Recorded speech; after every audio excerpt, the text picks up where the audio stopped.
souhaite la bienvenue à cette première activité hors des murs du Cercle du leadership. Et je salue Richard Bergeron, qui est un peu, je dirais, le maître alentour de cette question et de l'initiative qui a été lancée pour nous accueillir ici ce soir. Il me fait plaisir donc de vous présenter notre animateur, M. Stéphane Lemieux. Okay, je pense qu'on est prêt pour briser la glace. Je vais vous présenter notre premier conférencier. Ça me fait plaisir qu'il ait accepté mon invitation à venir ici. C'est quelqu'un qui a joint les rangs de Bell Canada très jeune. Il a fait ces classes-là. Il a occupé durant sa carrière pendant une dizaine d'années des postes de directeur. Puis quand il a pris sa retraite très jeune, il était directeur du commerce électronique. Puis c'était à l'aube du commerce électronique. Fait que les défis étaient définitivement sur place. Étant donné que c'est un jeune retraité, il voulait prendre ça relax, fait qu'il a fondé sa propre compagnie en gestion de projets et consultation pour des projets de haute technologie et de télécommunications. C'est un ami à moi, on a eu la chance de travailler ensemble sur certains dans une œuvre de charité. C'est un excellent chef, c'est quelqu'un qui est un bon orateur, c'est quelqu'un qui sait motiver les gens. Là, je mets la table pour toi, André. Pas mal gros. Dernièrement, il y avait la gestion du plus grand projet de télécommunications en Amérique du Nord. C'est quelqu'un qui a su faire ses preuves. Fait que, sans plus tarder, je vous invite à accueillir M. André Gravel. Merci. Merci Stéphane. Comme toujours, tu as l'habitude de mettre la barre pas mal haute. Hein? C'est ça. Et là, je vais casser la glace. Moi, j'ai mes petits cartons parce que par respect, là, je ne veux pas perdre mon fil d'idées. Ça se peut que je zigonne un petit peu avec mes cartons, vous me le permettrez. Alors, le sujet de ma conférence, moi, là, aujourd'hui, c'est de vous parler, de vous mettre en lumière des attitudes ou des méthodes, si vous voulez, qui m'ont permis, moi, dans certains grands projets assez glauques, de réussir à livrer la marchandise. Moi et mon équipe, bien entendu. Alors, vous avez compris que je me concentre sur la livraison, sur le leadership en mode de projet. On s'attend à quoi d'un leader en projet? Comment ça fonctionne? On le définit comment? Tout de suite, je vais vous donner la réponse. Là, on s'attend à ce qu'il dirige le projet. Bon, là, vous allez dire, on a payé 25$ pour venir ici. Apprendre, il faut qu'il dirige le projet, c'est correct. Mais on va aller un petit peu plus loin. Alors, il faut qu'il donne les cibles, diviser le travail, ce que vous savez déjà, motiver les équipes, gérer les risques, évaluer, livrer les résultats, planifier, organiser, diriger, contrôler. Vous avez tous appris ça dans vos cours de management ou des choses comme ça. Mais dans des organisations qui sont sous-staffées, qui manquent de moyens financiers et qui, la plupart du temps, qui ont un échéancier bien trop serré. Probablement que ça vous rappelle vos jobs actuellement en exploitation, en opération, ce que vous faites de façon continuelle. Que ce soit en gestion de crise, que ce soit en gestion politique, que ce soit en gestion de vos propres familles. Vous avez exactement les mêmes choses à faire. Qu'est-ce qui différencie donc de ce travail-là? Même si on dispose d'une foule de techniques puis d'une foule de moyens, d'outils pour être capable de tout concentrer, de tout amener ces éléments-là et de les utiliser, c'est la durée. Un projet, malheureusement, ça a un début puis une fin. OK? C'est la seule différence. Alors, tout ce que je vais parler aujourd'hui s'applique nécessairement dans à peu près toutes les sphères de travail qu'on a, et même personnellement. Sauf que dans un projet, on a une durée. Alors, c'est comme si on crée une entreprise si le projet a 6 mois, on crée l'entreprise et au bout de 6 mois, on ferme l'entreprise. Et pendant ce temps-là, il faut qu'elle atteigne son apogée, qu'elle livre sa marchandise. Alors, pourquoi il y a des projets qui marchent? Pourquoi il y en a qui ne marchent pas? Y a-t-il des bons leaders? C'est à cause d'un bon leader? C'est à cause d'un mauvais leader? C'est un peu ça qu'on va essayer de voir. Est-ce qu'il y a beaucoup de gens du gouvernement ici? Peut-être lever la main, ceux qui sont du gouvernement? 1, 2, OK. Alors peut-être que moi, ma pratique, elle s'est faite beaucoup avec le gouvernement du Québec parce que j'ai toujours été à Québec et malheureusement à Québec, les grands projets en télécom et ainsi de suite, c'est avec le gouvernement et en TI de façon générale. Alors, avez-vous déjà entendu parler du projet GIRES? Oui, hein? Alors, c'est un énorme projet, puis il fait partie de la catégorie des fails. Hein? La centrale de réservation du Québec, dans le domaine du touristique, c'est un projet qui avait levé aussi. Qu'est-ce qui l'a fait failer? C'est effectivement qu'il était là en contrefaçon par rapport à ce que l'industrie touristique fait. Alors, l'industrie touristique s'est revirée, puis elle a tué le projet du gouvernement. c'est des situations malheureuses, mais c'est des projets glauques aussi. Dernièrement, peut-être un petit peu plus d'actualité, le CHUM. Alors, on a des drôles de résultats avec le CHUM. Le CHUM, lui-même, il lève, c'est beau, la bâtisse se construit, mais il y a toutes sortes de choses. Est-ce qu'on a réussi les résultats du projet? Est-ce qu'on a livré les résultats du projet? Je ne pense pas. En tout cas, c'est mon opinion, mais je ne suis pas un politicien. Alors, qu'est-ce qui fait un bon leader? Moi, par curiosité, je suis allé justement sur un fil de discussion que M. Bergeron a parti, où il posait la question, quelles sont pour vous les 2 qualités d'un bon leader? Oh boy! Il y en a. Hein? Le fil, si vous avez été là-dedans, là, c'est très, très, très intéressant. Avant de rentrer dans les qualités, par contre, ce qui était intéressant, c'est qu'il y a quelques personnes qui se sont lancées dans la modélisation de ça. Moi, je trouve ça toujours fascinant, les gens qui ont cette capacité-là de modéliser les choses puis d'être capables de nous simplifier la vie. Mais j'utilise ces exemples-là pas pour me moquer, là, juste pour illustrer mon propos comme tel. Alors, on a dans le premier modèle, on a en haut notre force, l'énergie, les qualités de l'individu. Et en dessous, on a ses convictions, ses principes, ainsi de suite. Et ça vient former le caractère de la personne. On s'en va, ce caractère-là, on peut l'associer à sa personnalité. Quand vous y ajoutez de la connaissance, vous avez maintenant un équilibre qui amène une structure de soutien des qualités intrinsèques de la personne. Je capotais. Quand j'ai lu ça, là, je trouvais ça vraiment intéressant. Mais on voit la boucle. Hein, on revient. Boum. Deuxième modèle qui est sorti là, moi je l'ai appelé le modèle Efavodi. En anglais, ce serait plus sexy un peu, là, ça fait bidou cissé. Okay. C'est mieux. En anglais, c'est pas pire, hein, c'est pas pire. En fait, ce sont les besoins du projet, les besoins des collaborateurs, les besoins du groupe qui viennent alimenter la façon d'être, de faire, de voir, de dire. Efavido. OK? Efadovi. Vaudi. Vous avez compris le principe? Alors, mais encore une fois, j'ai un cercle. J'ai un cercle ici aussi.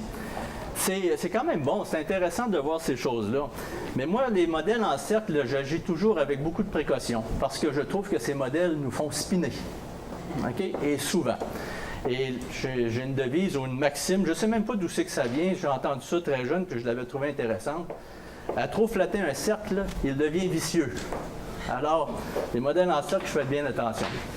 OK. Alors, une trentaine de qualités sont sorties dans ce fil-là. Intégrité, charisme, vision, audace, humilité, engagement, compétence, courage, authenticité. J'en passe parce qu'on pourrait dérouler mes cartons, là. C'est tout vrai. Moi, ma connaissance, c'est dans la littérature. Il y en a un seul qui avait toutes ces qualités-là, malheureusement. On l'a crucifié. Ça fait 2000 ans de ça. Mais quand même, il y en a qui ont surfé longtemps après ça sur ces qualités de leader-là, de cet individu-là. Alors, ce qui était remarquable, par contre, pour moi, dans ces qualités-là, c'est que ce sont toutes des qualités qui sont tournées vers les individus. Ce que je m'attends du leader vers moi. Je trouve ça très intéressant. Le deuxième fil de discussion, c'était celui sur la gestion en crise, le leadership en crise. Denis Bélanger qui a parti ce fil-là. Dans ce cas-là, il n'y a pas de modèle. Probablement parce qu'en crise, on n'a pas le temps de modéliser, là, ça fait qu'on agit tout de suite. Mais dans ce cas-là, par contre, c'est des qualités semblables, mais ils sont plutôt tournés vers le leader, ce qu'on s'attend que le leader va faire. OK? Mais pas moi. OK? J'ai trouvé intéressant le parallèle. C'est sa job à lui. Alors, j'ai gardé le sang-froid, faire de l'analyse, mobiliser l'équipe, rassembler, ainsi de suite. C'est tout bon. Mais ça sert aussi pour le leader en eau trouble. Qu'est-ce que je veux dire par un leader en eau trouble? C'est un leader qui se retrouve dans un projet glauque, un projet, une patate chaude, un projet politique là, mal ficelé, ainsi de suite. Là. Vous en connaissez. Moi, j'en ai vécu 3. ClickSecure, bonjourquebec.com et le rythme là, dont Stéphane a fait mention. ClickSecure est un projet dans lequel les deux parties, c'est un projet d'authentification. On est dans l'informatique, là, mais c'est peu important. Surtout, c'est de savoir que les deux parties prenantes majeures du dossier c'était des parties prenantes négatives parce qu'ils avaient eux-mêmes leur propre projet. Et le succès de ce projet-ci était pour planter leur projet. Alors, il faut travailler avec ça. Alors, c'est un peu glauque hein, comme situation. Dans Bonjour Québec, ben, c'est ce qui a remplacé la centrale de réservation du Québec. C'est un projet dans l'industrie touristique. Alors, il y a au-dessus de 200 organisations, associations, ainsi de suite, donc il fallait rallier à un modèle d'affaires et convenir d'un modèle d'affaires avec eux. Écoutez, sur à peu près 2 ans, j'ai fait à peu près 300 présentations et réunions pour être capable de faire avancer le modèle d'affaires. Alors, dans ce cas-là, la direction de projet a laissé sa place à la modélisation d'affaires. Alors, vous êtes dans le lac, l'eau est sale, ça sent mauvais, vous êtes stressé. Cette situation qui est arrivée chez nous. André, pourrais-tu me passer le beurre? Hein? Ouais, voyons, qu'est-ce qui se passe avec toi? Ben non, tout baigne, là, ça va bien. Mais tu as de l'air tendu, ben oui, je raisonne. Alors, c'est clair que quand on est dans cette situation-là, on n'en dort plus. OK? Comment est-ce qu'on fait pour s'en tirer? Première chose, j'ai 5 petites étapes. Filtrer, clarifier le lac. Alors, comment est-ce que vous feriez pour clarifier, pour filtrer un lac? Y a-t-il quelqu'un qui veut se risquer sur une chose? Première chose à faire, si on veut filtrer un lac qui est pollué. Pardon? On ouvre une valve. On ouvre une valve, on le vide? En aval, c'est ça. Alors, il faut travailler sur les affluents. Alors, je mets mon filtreur à l'affluent pour commencer. Mon deuxième filtreur, je le mets dans les courants. Je peux peut-être en prendre 3, 4, ainsi de suite. Mon autre filtreur ou mes autres filtreurs, je le mets dans chacune des zones. Effectivement, tu ne peux pas faire ça tout seul, tu ne peux pas être partout. Alors, il faut vraiment que tu te serves de tous tes collaborateurs dans l'équipe et qu'ils deviennent eux aussi des agents filtrants pour corriger et au moins être capable de tirer c'est quoi qu'on veut livrer avec ce projet-là, c'est quoi les cibles exactes. Et quand les cibles sont claires, on ne fait pas juste les embrasser, on les embrase. Alors, il faut livrer. Tout le monde s'embarque là-dedans, puis c'est complètement notre cible. Deuxième chose, on inverse la pyramide. On s'est servi de nos collaborateurs. Dans un projet, je dis toujours que la direction en haut se cherche à avoir une pyramide normale. Moi, pour diriger un projet, je préfère une pyramide inversée. Je deviens, moi, le collaborateur des gens qui doivent livrer. C'est eux autres les experts. Moi, ma gratte est large, mais elle ratisse seulement. Eux autres sont profonds. Alors, je dois m'assurer de livrer la marchandise à ces gens-là. On se propulse dans l'action. C'est la différence entre s'impliquer ou se commettre. Alors, on se commet dans l'action. C'est la différence de la poule puis du porc par rapport au déjeuner. La poule, elle s'implique parce qu'elle fournit un œuf, mais le bacon, c'est le jambon du cochon qui est là. Lui, il est vraiment commis. Et l'autre maxime que j'utilise, c'est que le temps presse. Allons lentement. Le temps presse, hein? Allons lentement. Ça veut dire faire la première chose de la bonne façon, en une seule fois. Il faut prendre notre temps pour le faire, et ça, on gagne du temps. Quatrièmement, devenir préoccupé.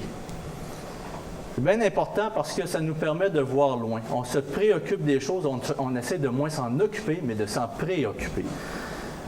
Il faut maîtriser le triangle du projet. Un projet, malgré les autorités qui pensent que ce sont des certitudes, ce sont des estimations de temps, d'argent, d'efforts ou de livrables. Okay? Donc, on a toujours ce triangle-là.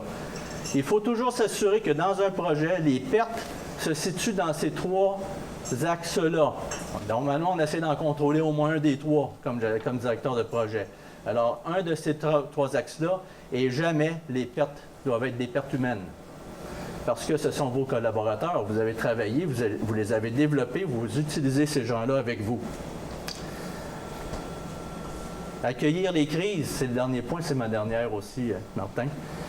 L'autre jour, accueillir les crises, l'autre jour, je jasais de ça avec mon frère, puis mon petit-neveu était là, il dit « Ouais, mais mon oncle, comment tu fais, toi, pour rester calme dans une situation de crise? » Alors, c'est une situation de crise, OK, pour commencer. Là, je ne vais pas donné la réponse exactement que je vais vous donner, là, parce qu'on riait trop, mais en tout cas, c'est... Alors, moi, je repose sur la construction qu'on a faite auparavant.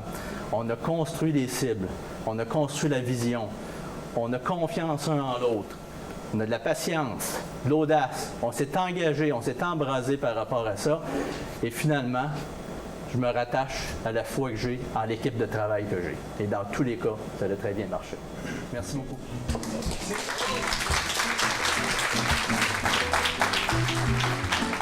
questions.